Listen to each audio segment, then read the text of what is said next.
Good morning, everybody. Today I want to talk about shadow work, about the story of how Orpheus lost Eurydice and how she descended into the underworld, a mythological story. We need to understand that in shadow work, mythology and history is important because shadow work is a term coined by Carl Gustav Jung, a famous psychologist, and he worked both historically and mythologically um, as a scientist. So he researched history and studied authentic esoteric knowledge of different cultures and times, which means he studied mythologies and he encountered different archetypes that he then linked to the collective subconsciousness of mankind. So, with this small introduction, let me proceed to the next form of introduction to the topic. I want to put in context how to understand Orpheus and Eurydice, these goddesses, or god and goddess, or Animus and Anima, or archetypes.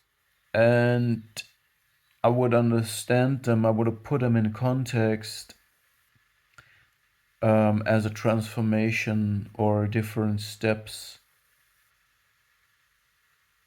on a development. So to understand them better, we can put it like this. There is a transformation from Dionysus as an animus type that is wild, untamed, representing unconsciousness, a jester-like, or my coffee is finished. Rather trickster-like qualities. So he is also connected to wine. In other words, we could say substance abuse, in order to regulate himself and become whole. So he's a trickster. He lives in an ecstatic realm of dreams. And yeah, and his Anima counterpart is Ariadne. You can study this if you're interested. But the transformation from Dionysus to Orpheus, Orpheus the is the next step towards Jesus Christ.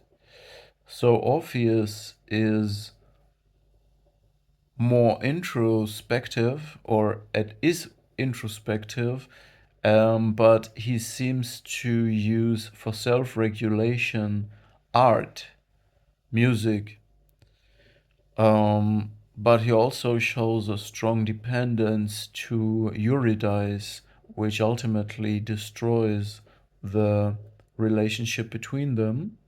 He is also highly sensitive and a dreamer and seems to be insecure in some way. And yeah, as I told you, the next step in this development from Dionysus over Orpheus is Jesus, Jesus Christ, who has transcended all the topics of these former archetypes and carried it into a level of awareness and consciousness without the dependencies of external partners or substances that make him whole. He also, so Jesus Christ also um, confronts people by enduring what they do without fighting it. This is the true nature of sacrifice and forgiveness. Alright, but we are here to talk about the story of Orpheus and Eurydice. And these are is a god and a goddess, two gods. And shortly after the wedding, Eurydice is bitten by a snake. This can be seen, of course, it reminds a little bit of Adam and Eve in paradise, where they have been cast out of paradise. And the snake, by the way, had the role to raise consciousness. You know, Adam and Eve were happy but unconsciously innocent, living in paradise, while God had the role of being a parental figure, guarding them from consciousness and the wilderness and the real world and everything.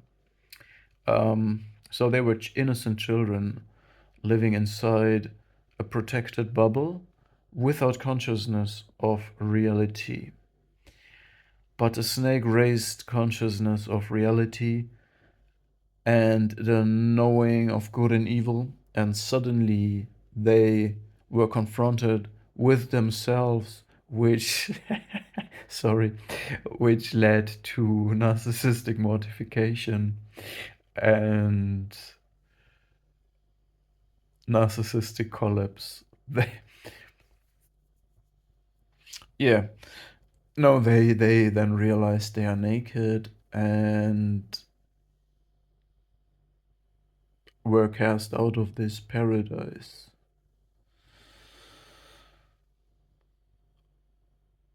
God, by the way, I would say, is the voice of bad conscience, guilt, and shame, which shows that Adam and Eve had a chance to integrate their narcissistic mortification and become whole, meaning going onto the journey of individuation, which means they are not clinical narcissists, but it just shows a normal phase in human life that should normally happen in childhood. All right. Let me drink a sip of coffee and then we will get to the part of the snakebite, what it also could mean, another interpretation. I told you I linked it to the raising of consciousness in the story of Adam and Eve, and we will find further interpretation within this Jungian psychologic interpretation of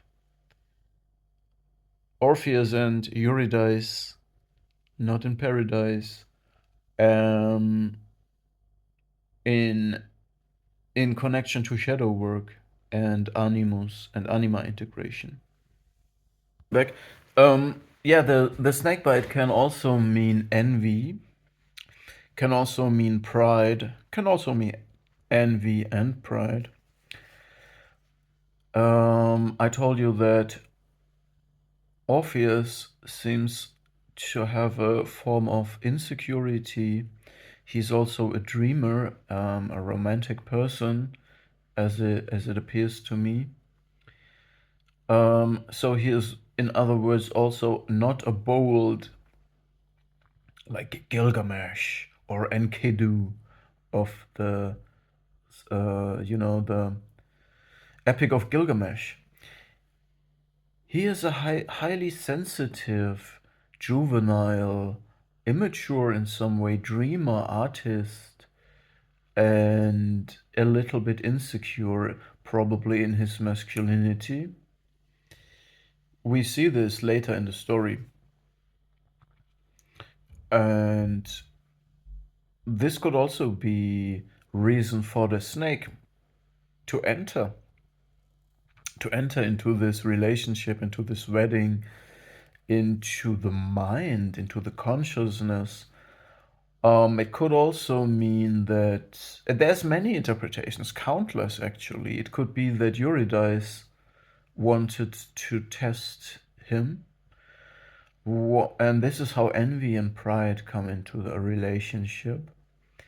And we see that there is a control and trust issue, also what we will see later in the relationship. So trust and control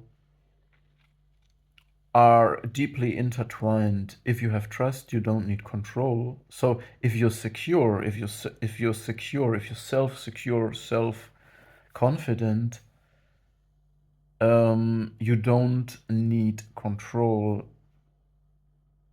So you can trust yourself and you can trust others. But if you control, you're insecure, actually. Even though control often projects the image of a bold person that is powerful or dangerous or intimidating, but it actually shows insecurity. Control is a compensation for the lack of something like security, inner security. And we see that there is a topic in this wedding, and this could also be related to the snake bite, because snake bite and venom could be envy, or doubt in the partner, and doubt and these issues are deeply interconnected. Okay, I don't have to lay it down further, right? Doubt, pride, testing a relationship. If you trust someone, you don't have to test them. It's a paradox. We see this, by the way, in the story in the Bible of Hiob, or Job, who was tested by God for a very long time, and he maintained trust. And it's a very interesting other story, but I don't want to digress here. Okay, now, yeah, the snake bite could mean many things. It could be that for some reason they didn't guard it, but once it's there, right? Once the snake is there, it's there. Maybe it was just an accident. But give me one example when two people in a relationship are absolutely innocent in everything that happens, and they have no agency about what happens. So they are 100% victim of that what happens. What kind of people are these, right? Okay. Now it happened. Orpheus loses Eurydice to the snakebite, and she has to descend into the underworld to Persephone and Hades, and Orpheus is left in the realm of the living and is faced with intense grief. And I will drink another sip of coffee and then we proceed. Okay. Yeah. The thing is this, it looks like Orpheus cannot overcome and integrate the grief. So a strong person that is whole in itself would be able to overcome grief after some time, but it seems Orpheus, despite creating beautiful art and music, is unable to overcome the grief, and it feels not like he is a whole person himself that lost a person. It seems like he lost himself. In other words, he has projected parts of himself into Eurydice, and now that he lost her, he lost himself. This shows that art and productivity of people, especially if it's great things, great deeds, are often rooted in deep pain and loss as a compensation, because then these people are literally driven to channel their energy into something productive.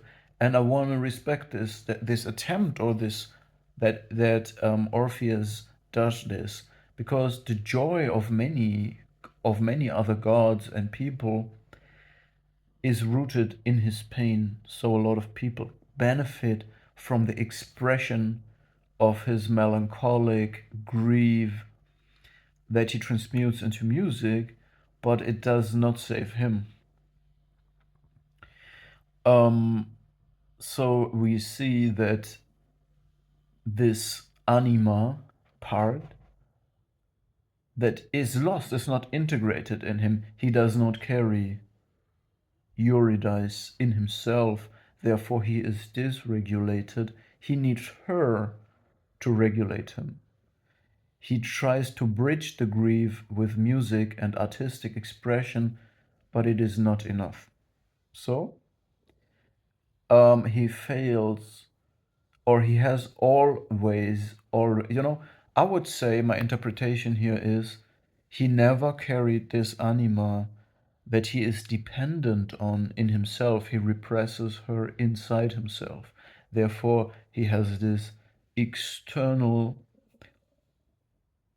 compulsion to bridge and compensate for this emptiness or this lack of her through art, and on top of that, depending on her and having to look for her everywhere. So he's out of his mind. He will most likely, by the way, when he was younger and got to know her, had this foolish, feverish love of completely dreaming, idealizing, and romanticizing a person, all right? And this is also not a sign of a matured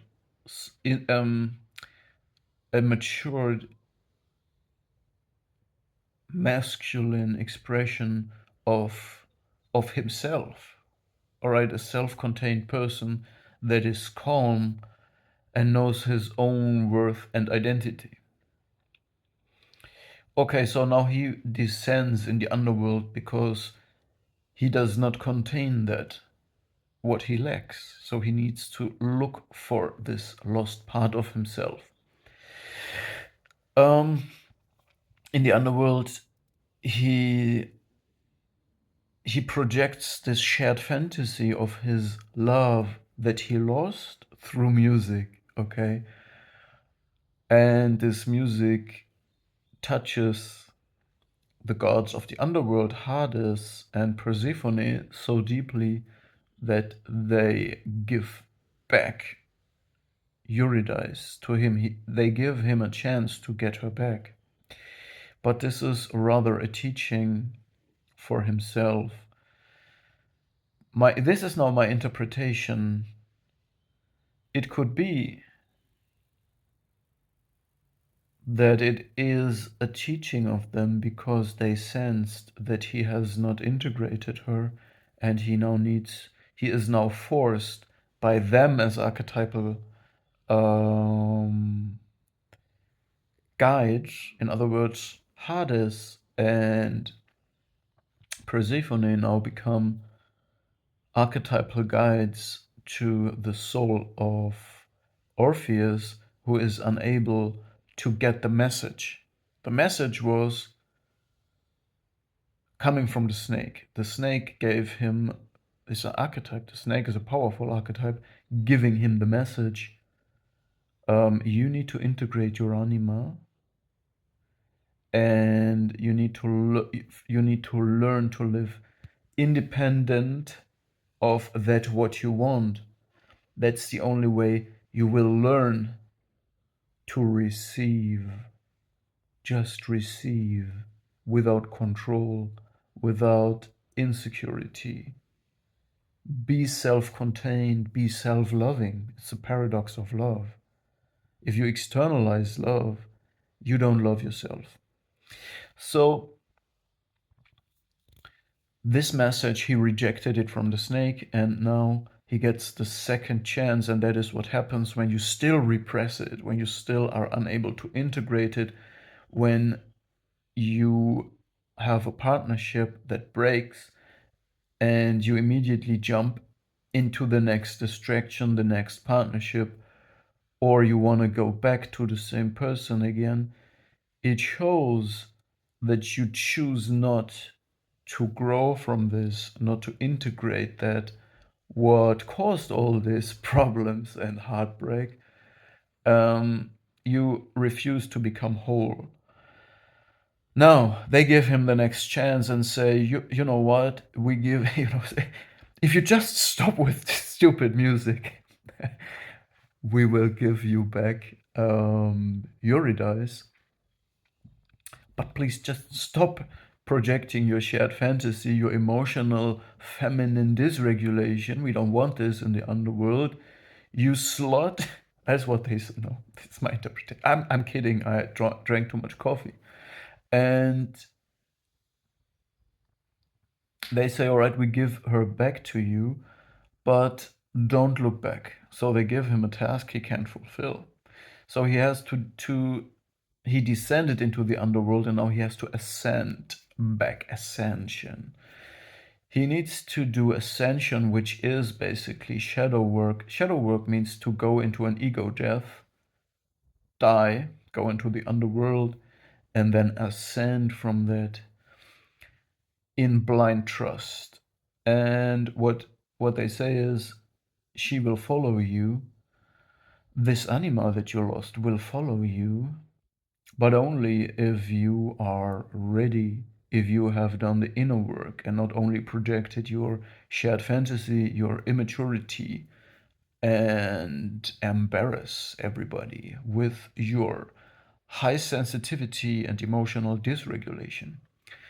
So now he is a happy camper now and ascends back into the world of the living, and he is not secure whether Eurydice really follows him, whether the gods have betrayed him or whether they were true.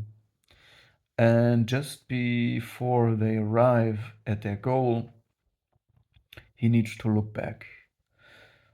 He looks back because he's insecure, he looks back because he's dependent, he looks back because he does not carry that inside himself, what he needs, and therefore it is taken away from him. It was just a projection, just a reflection, just a shadow that followed him, and he could not integrate it because he looked back. He was insecure. Let's go back to Dionysus. If Dionysus was in the underworld, he would have made some happy and easy music with his flute, not such a deep, melancholic, excessively sad music. He would have drank some wine, he would have got high, and then he would have ascended back to the world of the living. And whether somebody follows him or not, he would not have looked back. Jesus, however, would in blind trust, love, forgiveness, and the willing to give any sacrifice, ascend back up to the world of the living. In both cases, there is a possibility that the anima that fits them would follow them. By the way, Jesus Christ anima could be seen as Maria Magdalene, but that aside, it's a highly individual process. Everybody gets the partner they need and deserve, in my opinion. And everybody has his own animus and anima quality. So, that being said, it shows that through constant repression, so Orpheus was constantly repressing this part in himself that he needed the most. He got two chances, and this is what happens if you constantly keep repressing something. It means that you will engage in compulsive behavior, which is unconscious behavior and expression. Could be his music, his art, his search, his being out of his mind, out of his own center through the loss of her. This is compulsive behavior. It's remote controlled behavior, compulsion, and also projection. It means he projects, he understands all his life in relation to this false assumption that he has lost something that he don't has, because it is in himself. He just represses it. So he projects this, what he has lost, into her. So he does not see the real Eurydice, but he sees that what he lacks in her. All right, I think we have now made a deep dive into the underworld of ego death and ascension, of shadow work, of the worth of being confronted with oneself, about the individuality of animus and anima integration. This is something that I cannot describe or take away from anyone. It's an individual process. And to help you, I gave you the three archetypes of Dionysus and Ariadne, of Orpheus and Eurydice, of Jesus Christ and Maria Magdalene, while Jesus Christ chose the integration of all the former parts in a conscious and sober way, willing to sacrifice and mirror the deeds of people around him in a loving heart, in an all-containing loving heart. Yeah, so I think what we can learn from Orpheus is to see him as this juvenile, young, masculine energy that is not rooted in calmness, in wholeness, but in romantic, melancholic, hypersensitive, and at times emotional dysregulated states. And there is times in life of a man where this is the way to go, to be, and to live. It is possible to enjoy romantic, feverish, foolish love, pain, sadness, and project this perceived division and enjoy the communion that relieves one of this feeling divided. But I think there is also times to overcome this, and Orpheus is an example of what happens if you consistently fail to overcome this. That being said, thank you for listening so far, and see you in the next video.